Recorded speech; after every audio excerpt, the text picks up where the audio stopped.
Bismillahirrahmanirrahim. Welcome to this session.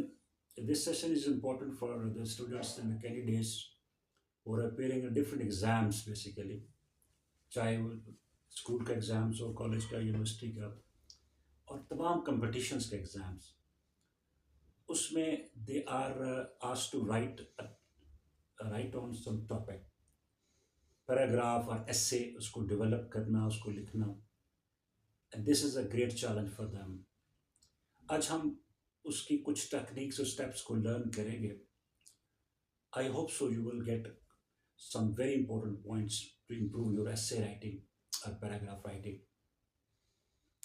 सबसे पहले ये है कि essay राइटिंग पैराग्राफ राइटिंग में कोई एग्जामिनर देखना क्या चाहता है. What is actually basically the requirement which is measured by or evaluated by the examiners. वो दो चीज़ें देखना चाहता है बेसिकली आपके एसे से, आपके एक्सप्रेशन से. एक तो आपका एनालिसिस, एनालिटिकल आपकी कॉम्पिटेंस, आप किस तरीके से किसी टॉपिक को एनालाइज करते हैं, आर्गूमेंट्स देते हैं, एग्जांपल्स देते हैं, रेफरेंसेस देते हैं, कोटेशंस देते हैं. ठीक है. और अगर बैक कर रहे हैं, किसी सपोर्ट कर रहे हैं, आप किसी टॉपिक को, किसी एरिया को, तो आपके पास कौन कौन से आर्गूमेंट्स आपने दिए हैं. अगर आप उसके अगेंस्ट चाह रहे हैं तो आपके पास कौन कौन से आर्गूमेंट्स हैं. तो आपका analysis means a lot basically. एक तो ये चीज़ देखी जाती है. दूसरा कि आपकी लैंग्वेज कॉम्पिटेंस, कि जिस लैंग्वेज में ऐसे आप लिख रहे हैं, उसको एक्सप्रेस कर रहे हैं, either it is English language और उर्दू और एनी लैंग्वेज, वो लैंग्वेज का लेवल क्या है. कितना अच्छा आप सेंटेंस लिख रहे हैं, कितना कोहेरेंट है, रिलेटेड है. Sentence to sentence ideas different तो नहीं होंगे, कितना उसमें रेलेवेंस है. सेंटेंस टू सेंटेंस कितना रेलेवेंस है आपके आइडियाज में लिखने में.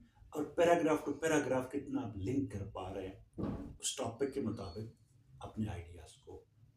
और आपकी वोकैबुलरी, आपकी ग्रामर सुटेबल है, एक्सेप्टेबल है, स्टैंडर्ड्स के मुताबिक है जो आप जिस स्टैंडर्ड का आप ऐसे लिख रहे हैं. तो this is basically decide by the examination process. Analytical critical view आपका, और आपका लैंग्वेज लेवल, लैंग्वेज कॉम्पिटेंस कितनी अच्छी है. अब हम आते हैं एसे राइटिंग की स्टेप्स की तरफ. सबसे पहला जो इम्पोर्टेंट स्टेप होता है, वो बड़ा डिसाइसिव स्टेप होता है, फैसला कुल, वो होता है टॉपिक सिलेक्शन. कि आपने जो लिस्ट आपके पेपर के अंदर कुछ टॉपिक्स गिवन है, उसमें से आपने किस टॉपिक पे ऐसे डेवलप करना है या पैराग्राफ डेवलप करना है. ये बड़ा क्रूशियल होता है.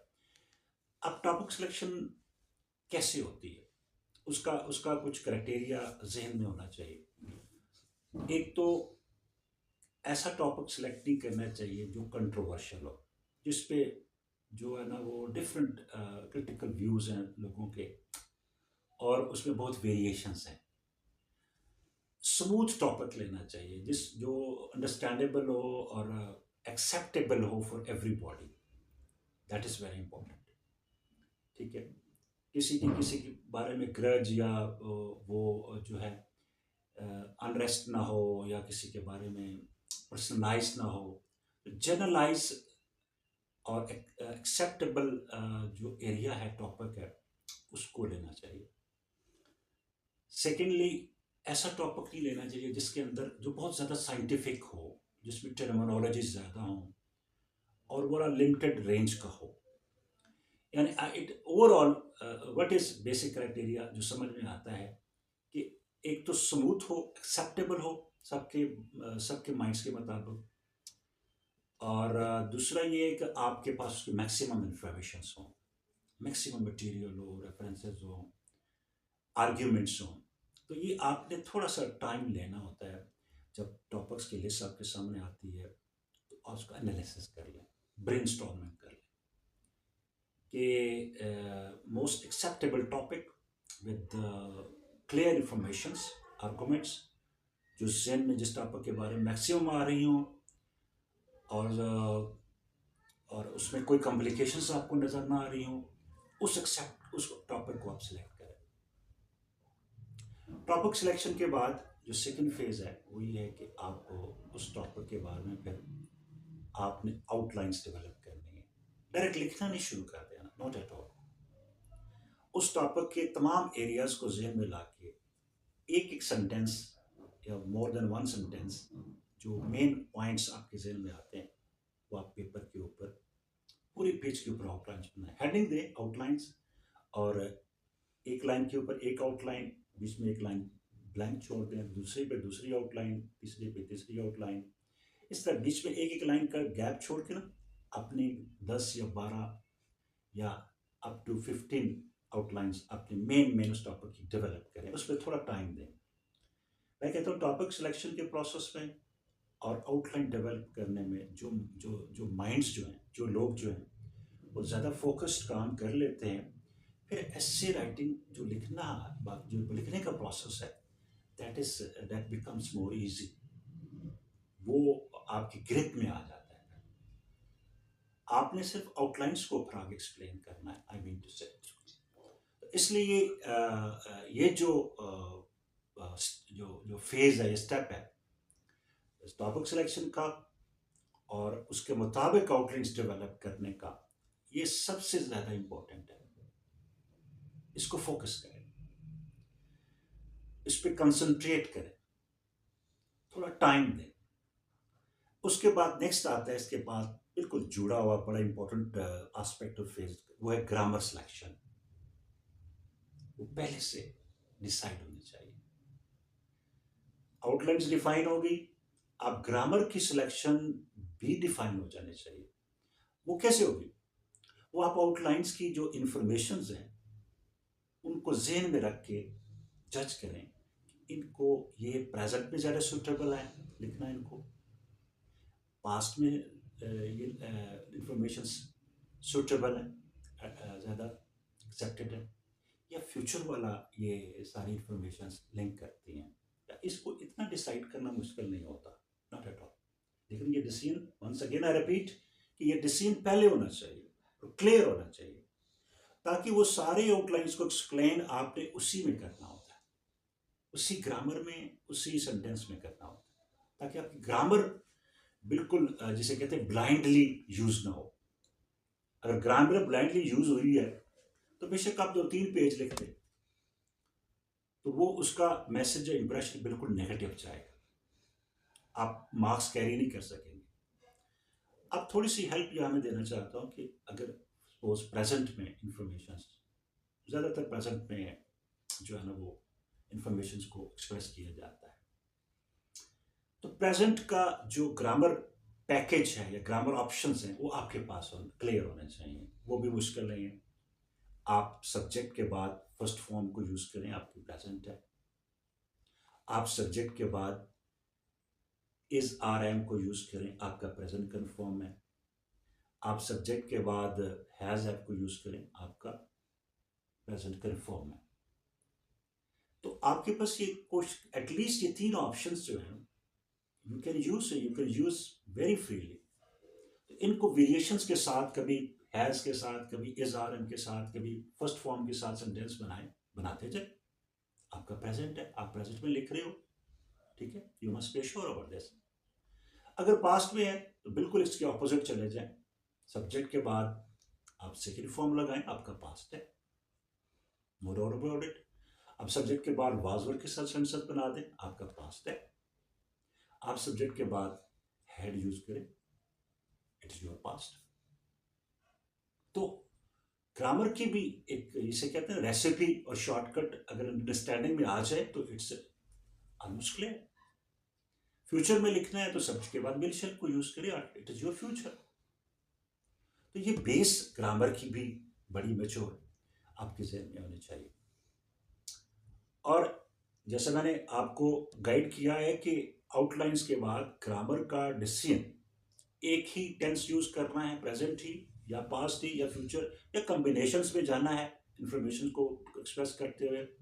कुछ हो सकता है इंफॉर्मेशन पास्ट में उसका रेफरेंस देना पड़े, पास्ट टेंस में, मैक्सिमम प्रेजेंट में, या प्रेजेंट और फ्यूचर का कॉम्बिनेशन भी हो सकता है। Depends upon your outlines information basically, और it is a common sense to decide about whether it is suitable in past, present और फ्यूचर।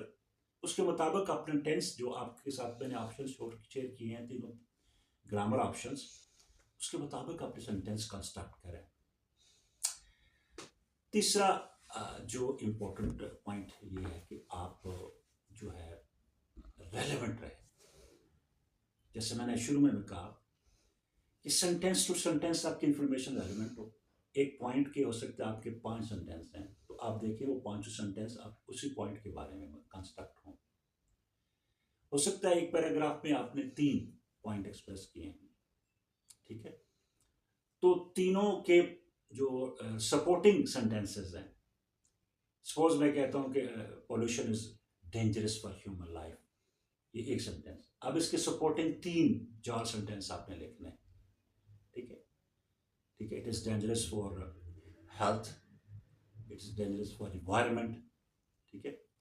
तो इस तरह 3 या 4 सेंटेंस आप पॉल्यूशन को एक्सप्रेस करने के लिए सपोर्टिंग रेलेवेंट लिखें, यानी बीच में कुछ और आ जाए। Keep in this mind. और फिर वंस अगेन मैंने इज यूज किया है, वाकई प्रेजेंट टेंस इसमें सूट करता था, दूसरे में भी इज यूज किया है, तीसरे में भी किया है, चौथे में किया है। ये information suitable in the present tense. तो ये केयर कंट्रोल आपके पास है। तो relevant to sentence, relevant sentence to relevant. और दूसरी मैंने एक बात और आपको गाइड की, पैराग्राफ टू पैराग्राफ रेलेवेंट।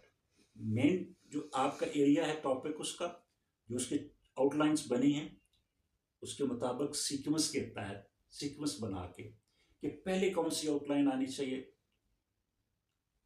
उसको एक्सप्रेस किया, उसके बाद आगे 3 आउटलाइंस मिड में आनी चाहिए इंफॉर्मेशन वाली, उनको बाद में एक्सप्रेस किया, और उसके बाद लास्ट में जो आपकी आउटलाइंस हैं, ठीक है, वो आप लास्ट में एक्सप्रेस करें। तो आउटलाइंस का एक अपना मेंटल सीक्वेंस बनाए, ठीक है।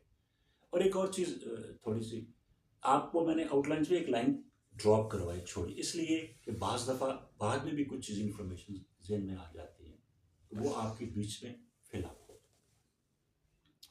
आउटलाइंस में इजाफा हो जाए। अब आते हैं कि सेंटेंस एक्सप्रेस कैसे किया जाए, सेंटेंस ज्यादा कैसे लिखे जाए किसी टॉपिक के ऊपर, वो कौन कौन से एस्पेक्ट्स एरियाज है जो जेन में लाए जाए और उस टॉपिक में से गुजारे जाए, तो वो सेंटेंस फॉर्मेट होते जाए। एक तो उस टॉपिक का देखें कि उस टॉपिक में कोई प्रॉब्लम्स बयान किए जा सकते हैं, ऐसा कोई टॉपिक है तो उसके सॉल्यूशंस भी बयान करें, आपका एक्सप्रेशन बढ़ जाएगा।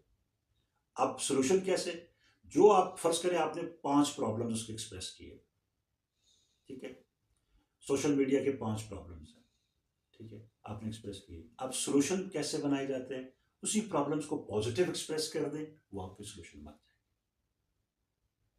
ठीक है।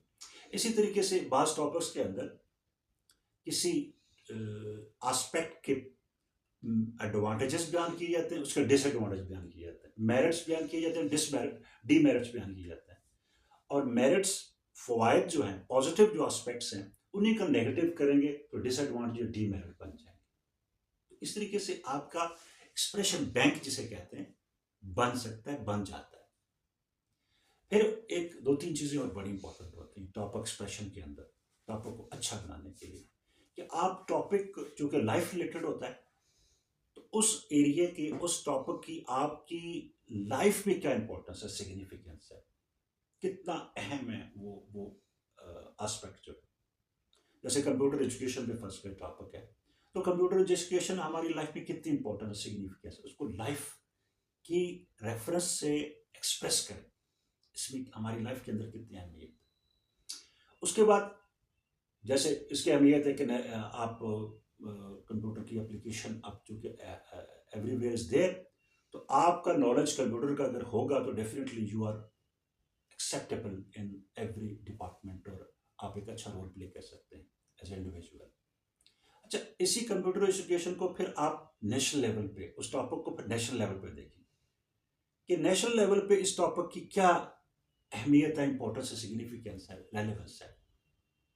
कि नेशनल लेवल पे कंप्यूटर एक्सपर्ट्स होंगे तो आप फॉरेन एक्सचेंज अर्न करेंगे कंट्री जो है, वो कंप्यूटर एप्लीकेशन को एक्सपोर्ट कर सकता है, ठीक है, फॉर अर्निंग कर सकता है। तो नेशनल लेवल के ऊपर एक उसको रिलेट करके उसको एक्सप्रेस करते हैं उस टॉपिक को, और ज़रूर करें।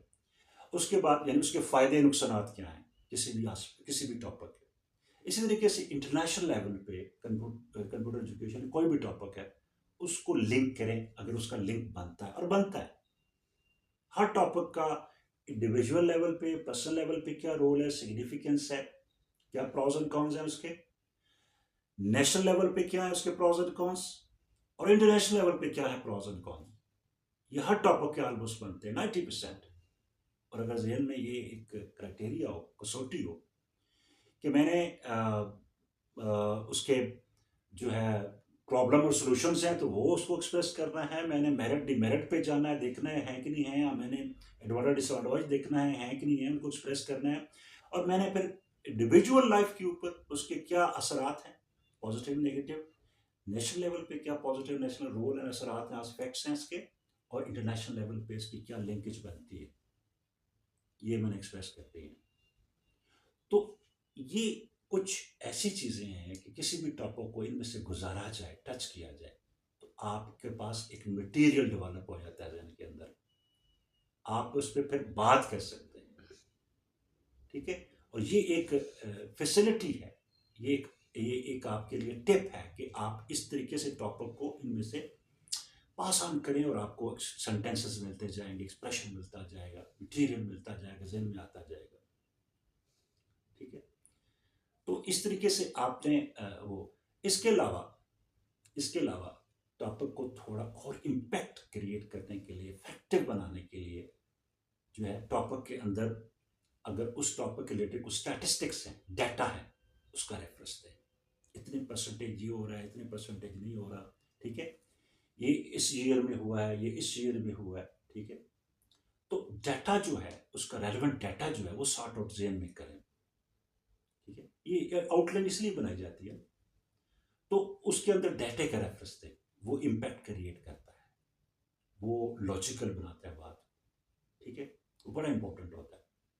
इसी तरीके से अगर कोई रेफरेंस है, कोट करना चाहते हैं आप, स्वीडन का है, ऑस्ट्रेलिया का है, आपकी नेशन का है, ठीक है, उस टॉपिक के हवाले से वो रेफरेंस कोट करें, हिस्ट्री में है, ठीक है, कोई कोटेशन है, बहुत अच्छी कोटेशन है जो आपके टॉपिक से करीब करीब है, रेलेवेंट है, उसको ऐड ऑन करें।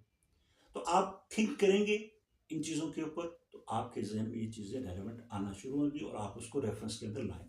इसलिए मैंने शुरू में आपको बताया था कि आपकी आउटलाइन अगर जितनी अच्छी बने, टॉपिक से ही सिलेक्ट हो जाए, आउटलाइन जितनी अच्छी बना लें, उस पर अर्करेजी और अपनी कंसंट्रेशन, फोकस्ड माइंड जितना लगा लेंगे, इन्वेस्ट कर लेंगे, आगे ऑलमोस्ट आपकी वो एक्सप्रेशन में चीज़ें चले जाती हैं, और साथ साथ भी जेल में आना शुरू हो जाती हैं। तो इस तरीके से अपने जो है ये चीज़ें आप टॉपिक में लाते हैं, और अपने टॉपिक को मज़ीद आप जो ना एक लेवल देते हैं।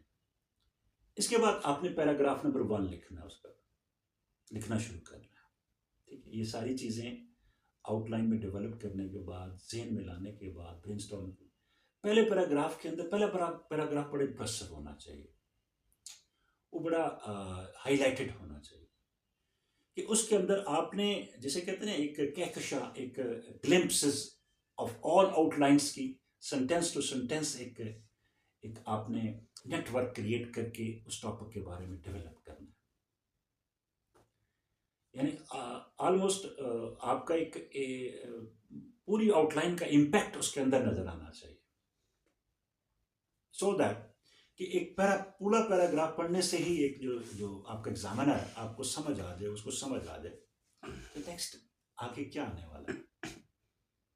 क्योंकि नेक्स्ट पैराग्राफ आपका आउटलाइन की, क्योंकि एक्सप्रेशन आ रहा है, आउटलाइन को आपने एक्सप्लेन करना है, अपने पहले 3 पॉइंट जो नेक्स्ट पैराग्राफ में एक्सप्लेन करने, पैराग्राफ नंबर 2 में, और नेक्स्ट 3 पॉइंट फर्स्ट करने का पैराग्राफ नंबर 3 में, अगर कुछ पॉइंट्स रह गए तो पैराग्राफ नंबर 4, और उसका आखिरी पैराग्राफ आपका कंक्लूडिंग होता है, आपने ओवरऑल कंक्लूजन देना होता है, और अपना सेल्फ ओपिनियन भी क्रिटिकली देना होता है। तो पैराग्राफ बेसिकली जो 3 या 4 आपके बनते हैं, basically they are simply expression of your outlines. और फर्स्ट पैराग्राफ आपका रिफ्लेक्शन देता है द टोटल आउटलाइन एक्सप्रेशन की, उसमें आउटलाइन का एक्सप्रेशन आना चाहिए। उसके बाद फिर सेकंड, थर्ड, फोर्थ पैराग्राफ आपकी दो दो तीन पॉइंट आउटलाइंस से लेते हुए आपने सीक्वेंस के अंदर उसको एक्सप्रेस करना है। ये नहीं कि कुछ जो पॉइंट्स जो है आपने पहले एक्सप्रेस करने हैं तो वो मिड में कर रहे हैं, मिड वाले लास्ट में चले गए हैं या फ्रंट पे आ गए हैं, फर्स्ट पैराग्राफ में आ गए। जो भी आउटलाइंस के आपके पॉइंट्स हैं उनको सीक्वेंस में दो दो तीन तीन पॉइंट पैराग्राफ में आपने एक्सप्रेस करना है। और last point but not the least, वो ये है कि ऐसे लिखने के बाद आपने उसकी रिवीजन जरूर करनी है, उसको रीचेक करना है। रीचेक कौन सी चीज़ें करनी है कि क्या टॉपिक जो मैंने लिया है उसके बारे में जो मैक्सिमम आउटलाइंस बनाई थी, सारे पॉइंट्स मैंने एक्सप्रेस कर दिए हैं, सीक्वेंस में किए हैं। नंबर 1, कोई पॉइंट लेफ्ट ओवर तो नहीं है, या कोई पॉइंट नया जेन में आ गया है तो कहाँ एडजस्ट हो सकता है, एक बात चेक करनी है।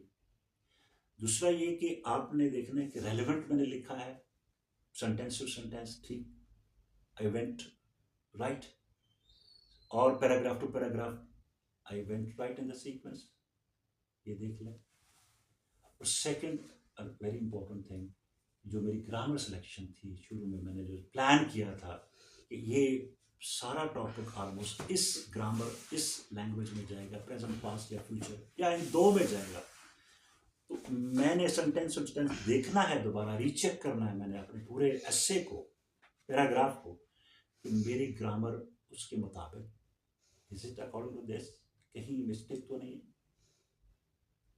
उसको करेक्ट कर लें।